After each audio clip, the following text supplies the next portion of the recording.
Hi guys, in this video I'll be going over some of the important points from the pathology of your benign prostate hyperplasia. I will also present some of the mnemonics that I made which will help you remember these important points.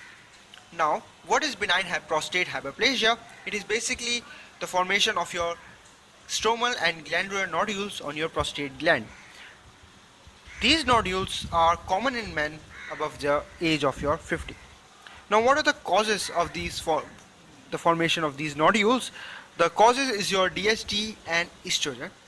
The DST being the primary mediator and the estrogen as co-mediator. Now, what DST does is actually causes the stromal and glandular proliferation of your prostate gland, and estrogen help it DST doing this stuff by increasing the androgen receptors. Now, moving on to the morphology of the benign prostate hyperplasia, it is most common in your transitional zone of prostate, and the nodules are of two types: prominent glandular and prominent stromal.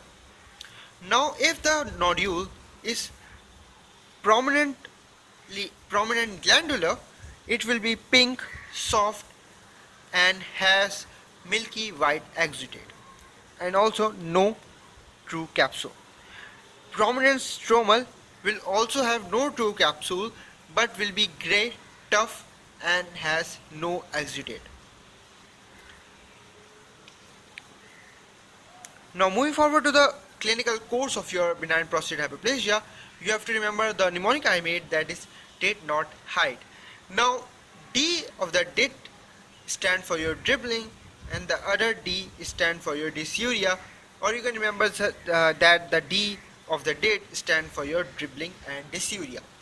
The N from the not stand for your nocturia, and hide, HI of the hide stands for your hematuria, incomplete, empty.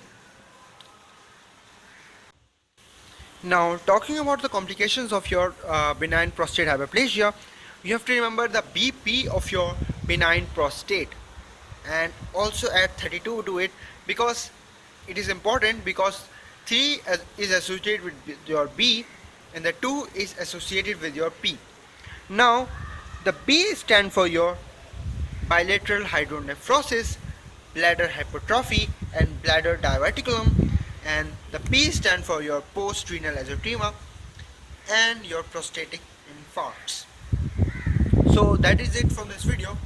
I have covered some of the important points from benign prostate hyperplasia, of the pathology of your benign prostate hyperplasia, and these are some of the most important points that are important for your exams.